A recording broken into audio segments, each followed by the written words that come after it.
How do you even get this thing on? There we go.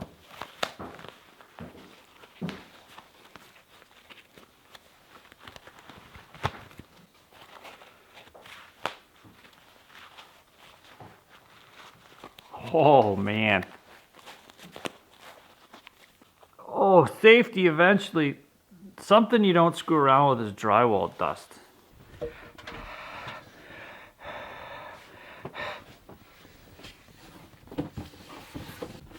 What's that? That looks good. Well, good morning, guys. It's a little different today. We're doing a little bit of a different vlog today. Vlog. We are in the Great White North at my father's house. Say hello, Dad. Hello, how you guys doing? It's cold here. It's cold. Minus 23. Minus 23 Celsius. What's that in Fahrenheit, Dad? Oh, sure. Give me a difficult question Well, right you away. just average. It's really cold. It's really cold in Fahrenheit. About 0. It's about 0 degrees Fahrenheit. This is very cold. So I drove last night up north, further north. So the story of this project is I started renovating my dad's home, and my dad started renovating my dad's home about, how long ago? About 20 years ago? About 20 years ago. And every time I come to visit, he always kind of has another project or a plan that he wants me to kind of help with. So it's been rather slow going. I don't know if you guys can see kind of in the background. You can kind of see everything is kind of in the state of sort of going. It's ongoing. It's quite the project. So it just kind of like he's put in a fancy door over here, and he's put a washroom in here, and then he's put a little addition on here. And I taped this, I don't know, 10 years ago because we were waiting for some something. And he's done in-floor heating and stuff like that. So the plan today is to kind of give you guys a tour. It's kind of like a start. This project has spanned nearly my entire construction career. And it's not that this project is overly large, it's just that it's really far away. So I don't really have a lot of time to devote to this specific project. So I give him he kind of gives me tasks when I come here to do stuff, and then I finish it and away I go. So like you can see, this ceiling is done. It's been done for 10 years, but the shower isn't. Or like, you know, the vanity is in place. It's still got plastic wrap on it, but the house isn't painted or it hasn't had trim. So again, I'm here, I'm up north. I'm gonna give my dad a little bit of a hand to button up some of the loose ends so he can continue on with his never-ending project. Bean, did you come along for the ride? What'd you think of the ride, buddy? Yeah? You get your jacket on because it's cold up here? You, Bean? Yeah. What's your plan, Dad? My plan is to get you some hydro. Give you some lights? Give you some lights. My dad's just asking if I need any more light. And when you're skimming out a ceiling like this, it's better to have light that kind of shines across the ceiling because it allows you to see where you need to put more mud. If you have light directly on the bottom shining directly up, what happens is it fills those crevices and you can't really tell where you're filling. So when you're skimming out a ceiling, it's almost better to have not great light or light that shines directly across the surface. Does that make any sense? Harsh. You want harsh directional light across the surface. Okay, leg lamp. That's a deer lamp. A deer leg lamp. It's like a construction site in here. There you go. Let there be light on the, how many days is that? Day 6,000 of the project. Is that a comfy spot, Bean? So we got some temporary light. This is our task at hand. This ceiling here was, I don't know if you can see it. It was kind of like this. It was kind of like this, that rough old school sort of stalactite, sort of rough ceiling, and we flattened it. So this one's flattened already. This one needs to be flattened a little bit more. So I managed to cobble enough tools together because anytime you travel and you're trying to work, you always forget tools. I've got my dad's tin snips that are from the they're probably still good. They're Weiss, but they don't open as much as the new ones do. Look how anyways. So I got his electrician's tape measure. Look how itty bitty that thing is. All right, so the plan is to make a box that's going to cover up that thing because My plan today was to come here just to tape, just to get it to the point of priming and maybe some paint, just to move it along. But now I've got a pipe in the road that needs to be covered up. So my plan is to build a sort of a bulkhead, little box sort of thing in order to cover that up so I can continue taping. That's the project I gotta do before I can continue with my project. It's always like one step back, two steps back, one step forward, two step back. What I'm using to build a little bulkhead is some it's 2x3 track. And usually this would be on the bottom of a wall. What I do is I screw it to the wall, and then I screw it to the ceiling, and then I extend my drywall down and then over. This is usually a really easy way to build a bulkhead, especially in a sort of a finished space where you don't want to be cutting and creating a lot of dust. Anytime you can use steel to make a bulkhead, it's just a bit easier.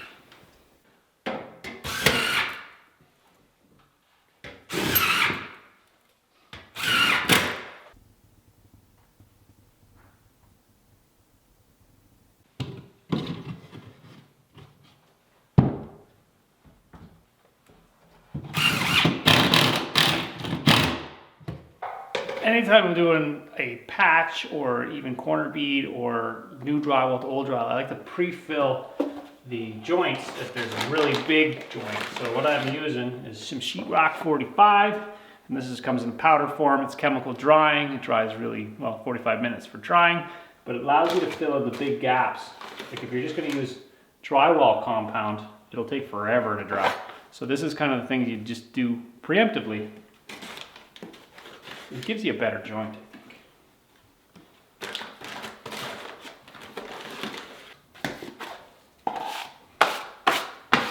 Let's say you have a hole in the wall like this and there's not necessarily space for backing. This one you could actually put backing in here, but for all intents and purposes, I'm going to illustrate to you guys how to do a blowout patch, is what I call it. So this is the piece of drywall that's going to go in this location. So what you do is you measure on the back of the sheet the size of the hole, and then you score it, but you don't go all the way through. And then what you do is you break it and you pull the material off the front. And that gives you a piece of paper. And this is where you put your mud when you're going to patch your hole. So just like this. Pull paper off. So there we have a patch that will go in our hole just like this. And then what you do is you mud it, and then it's completely seamless. So what we've done now is mixed up some sheetrock compound. This is sheetrock 45, again, chemical drying. What I do is I butter the outside of the hole. And if you're just starting out in the taping world and you want to try it out to see if you like it, Princess Auto's got some really nice taping tools and mud pans and boxes and stuff like that. So check them out online. And then what I do is I take this and I butter basically the edges of the drywall. A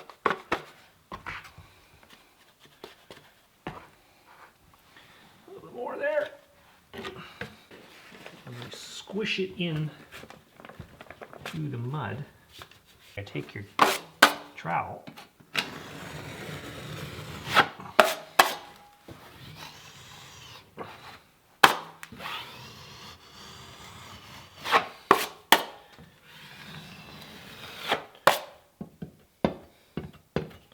So this type of patch is particularly useful when you have two dissimilar surfaces. Say if you're using an old plaster home and you have a big blowout patch in plaster and it's varying widths and you only have 1/2 inch drywall, you have 5/8 drywall. If you do a blowout patch, it sticks to the surface of the wall and allows that to kind of bridge between the hole, and it doesn't make you shim the back of it. So you let this stuff dry. That's the important part. So once you get it to this stage, you let it dry, and then you come back and it's like mudding a regular piece. So you'd skim out here, here, here, and then you're done. You sand it and you're ready to paint.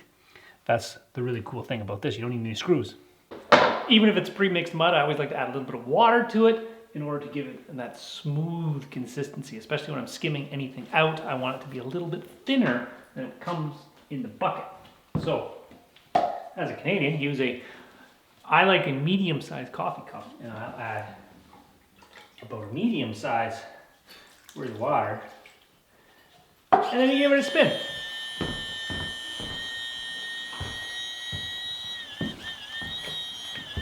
And if you really want to use your secret weapon, dish soap, you add about that much, and it seems to take away the bubbles. You know when you skim out the drywall and your mud has those little fish eyes in them, we call them, little bubbles? The dish soap tends to allow that to smooth right out. And you mix it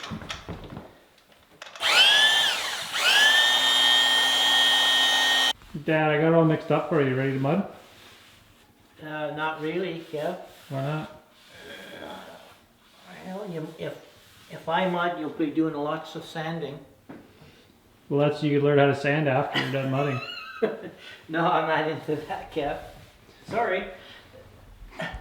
So the story of this whole job is usually I listen to the vacuum cleaner the entire time it's being done, because my dad follows me around with a vacuum cleaner, or in this case he's got a little paper towel and he's cleaning up the little tiny chunks. Did you get it all?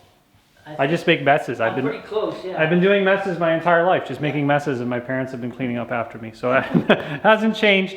I just carry on. So we're at the stage now where everything's kind of caught up to the same stage where I'm not building anything, I'm not patching anything. I've got the sheetrock has filled the large holes. Now I'm ready to start taping. So I'm gonna bring everything up to the same speed. So we've got some stuff that's taped, some stuff that's partially filled. We've got a bulkhead that needs to be taped, and we've got some stuff over here, which is this wall over here, which needs taping along all of the cracks. So like, as you can see, the pre-fill is here and it's hardened up. Sheetrock 45, like I said, chemical drying. So it's all ready to be taped. So paper tape, skim, skim, skim, and we're off to the races. And then once we got everything paper taped, we can start doing the final coat, which is the pretty coat. And then the sanding. People love sanding.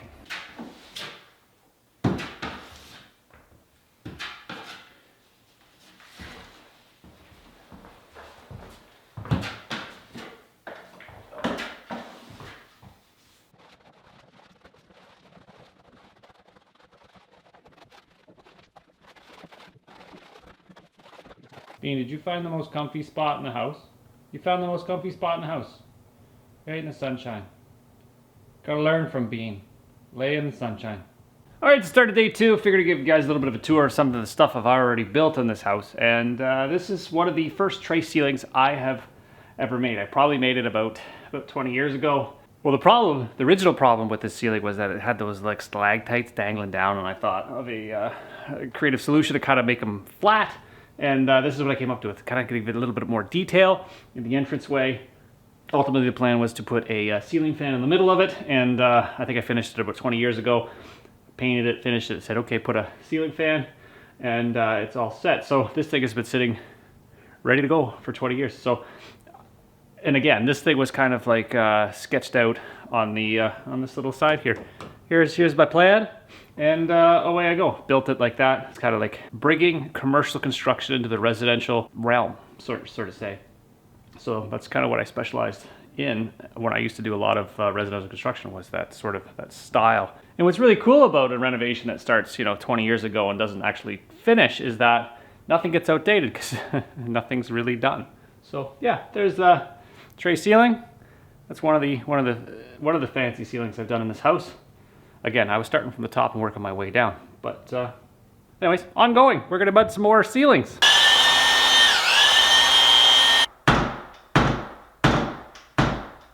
So these are the types of jobs you kind of don't mind putting off forever. And this is skimming out a ceiling. And if you guys have ever done it, you know it's not a fun thing to do. So this was originally like the dangly stalactite sort of ceiling, and then it's flattened. I put the first and second coat on, I don't even know how long ago. Who knows if my shoulders and elbows will even allow me to mud it out. So I've slept on it, I've thought about it, I gotta get it done, because it's half done. So I got my brand new bucket of mud, I'm gonna mix it up. I'm gonna start fresh. This is the first thing I'm doing today.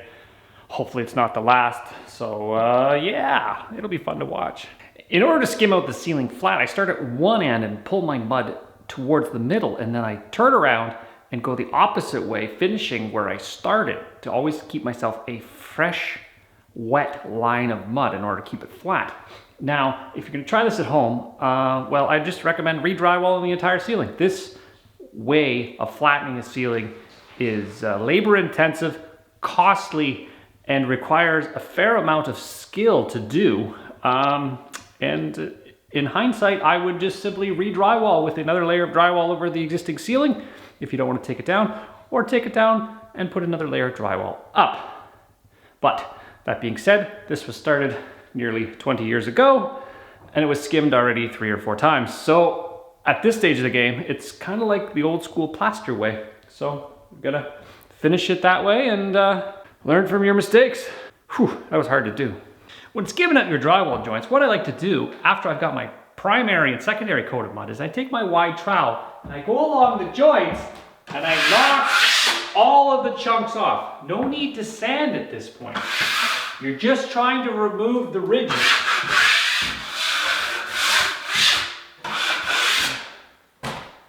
And then you take your wide trowel with your mud box and you skim over that again, trying not to leave any ridges. And at that point, once that's dry, it's ready to sand. It's easy as that.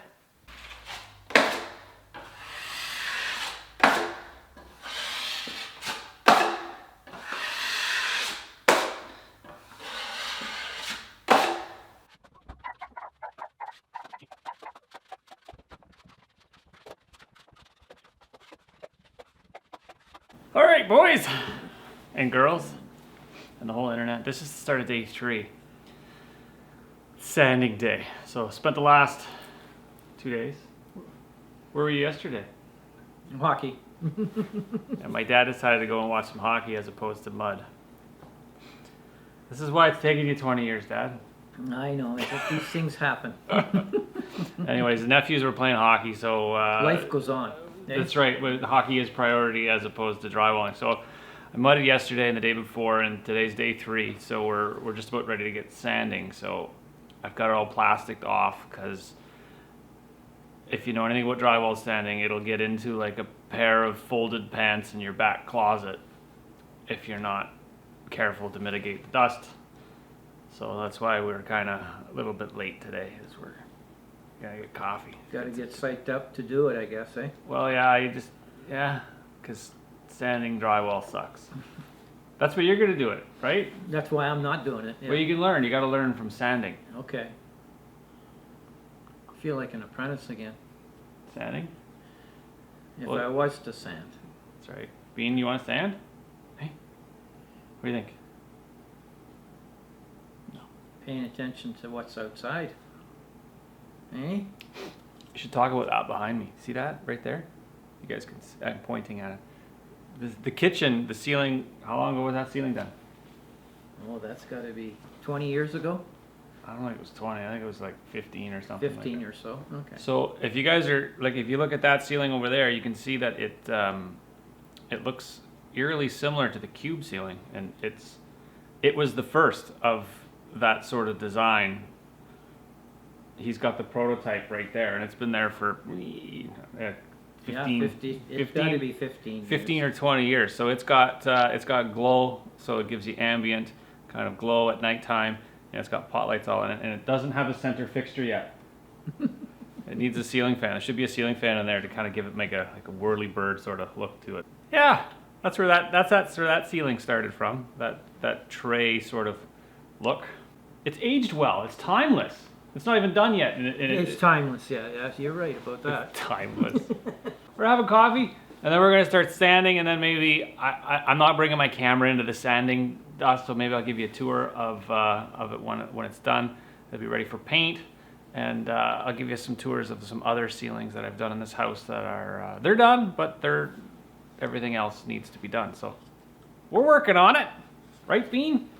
Yeah. Hey? Hopefully you have another 20 years at it. That's right. The comments. So if you guys can see this coffee cup, can you see this coffee cup? It's what? Let's mingle, I'm single. So my dad If there's any eligible ladies out there, my dad is single. So if you had a woman's touch on this house, do you think you would get it done quicker? Oh, I definitely would got it done quicker. Yeah. Yeah. See, that's the No thing. one's pushing me. That's the right. thing is yeah. you have as a bachelor there is no requirement to get stuff done. So maybe that's why it's been like this. So. Yeah, I need some urging. Do you? Yeah. I don't know about that, but anyways, the single ladies out there, he's yeah, willing to relocate to the cold north. Put the comments in the description, or not the comments in the comments below. Write down in the comments if you want, if you're curious. I'll send you his phone number because there's no internet up here. And for those people that aren't quite paying attention really closely, this is Don, my dad. The other guy is Don, my friend. So there's two different Dons. There's a lot of people that get confused. They're like, is Don your dad? Well, Don is my dad, but Don is also my friend. And there's two different Dons. Stay with me here. This is Don, my dad. He's also called Dad, but he's also called Don. But there's another guy named Don. He's my friend. He's not here. Gotta keep track. It's important. The old N95 makes you nice and get the directions on here. And you get a fit test. And it kind of, as long as you pinch your nose thing down and you chuck it in there and you go like this, it keeps your particulates out. So the N95 will keep the dust from the drywall from getting into everything. And usually they do a smell test. So if you smell that thing, your mask isn't on quite right. I guess a little bit of silica is not going to kill you, right? I'm tired already. All right, I will show you when it's done because you guys don't want to see sanding. I don't even want to sand. You guys can come sand for me if you want. What do you think, Dad? You want to go sand? You should sand. I'm out of here. I'm out of here. There, I'm all ready to go. Let's go sand stuff. There. 2 hours later, I've sanded everything. As you can see, there's a little bit of dust. Now the idea is to jump in the shower and clean off, because this is the worst part of drywalling, is the sanding part. I haven't even taken my mask off yet. It tastes like coffee in here. Ugh. Anyways, I will give you guys a tour momentarily. Like I'm getting old and gray. I imagine this is how it's gonna look. It's old and gray. Say hello to my little friend. I feel like Scarface with all this stuff. What's this? Look at. Ooh. She's dusty.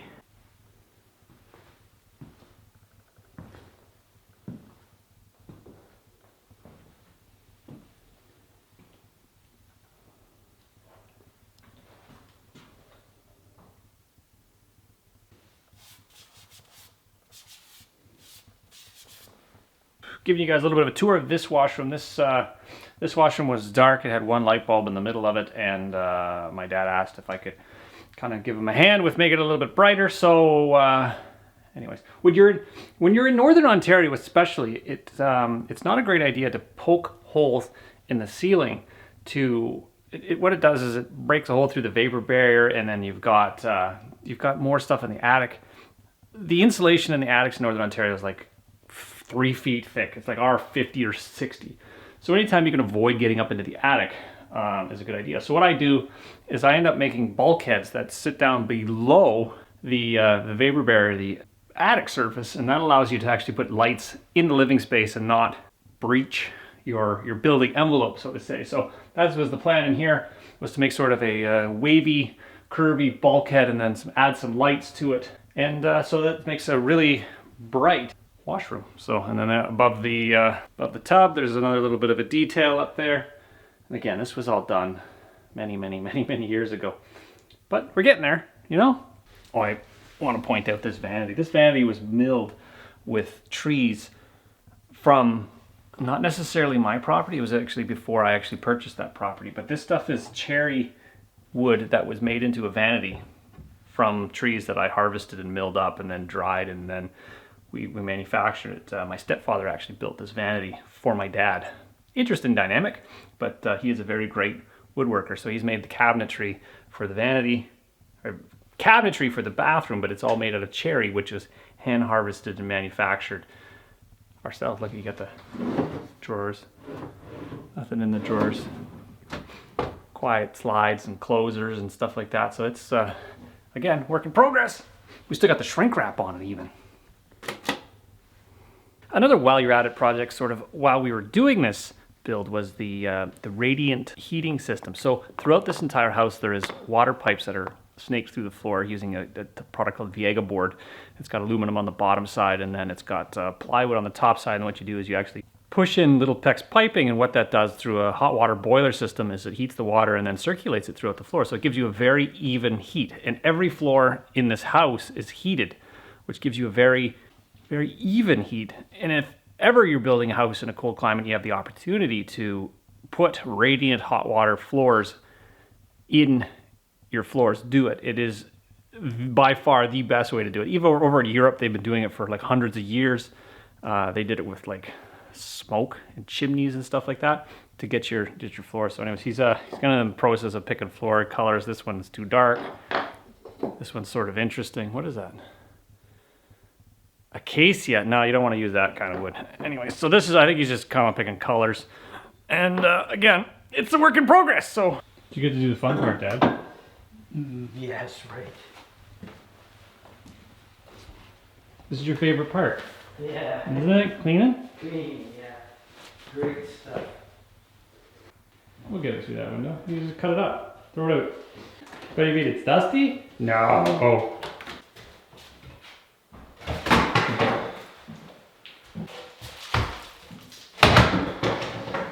Right. Oh. Well guys, it's the next day. All the dust has settled onto the ground. I like to leave it and allow everything to settle. So it's on the floor now. And the best way to clean up drywall dust is to vacuum it with a special vacuum. If you have a HEPA filter on that vacuum cleaner, that's the best way to do it. I've also done it with a central vac, and then you put the central vac outside with a long hose, and it allows it to suck it kind of out and then disperse it outside where it's, you know, just kind of constantly eating it. And then once you've done that, usually you take like a damp rag and you would wipe all the surfaces, but don't do that first. Always vacuum first to get the majority of it up and then damp rag everything else. So at this stage of the game, everything in here is ready for priming and painting. But what I'm probably going to end up doing at some point in the future, again, this place is actually really far away from my house, so I don't get to come and work at this that often. So when I do, I kind of like to have a plan in place. So I've brought everything at my dad's house up to speed, so to say. So everything's at the same level, so I can kind of, my flow. I've got a certain way I do stuff, and I don't like to go backwards and forwards like building bulkheads and you know, covering in pipe. So we're at the stage, we're at the kind of like the finishing stages of this build, this 20-year-long sort of legacy project. So anyways, I hope you guys enjoyed this one, and join me on the next one.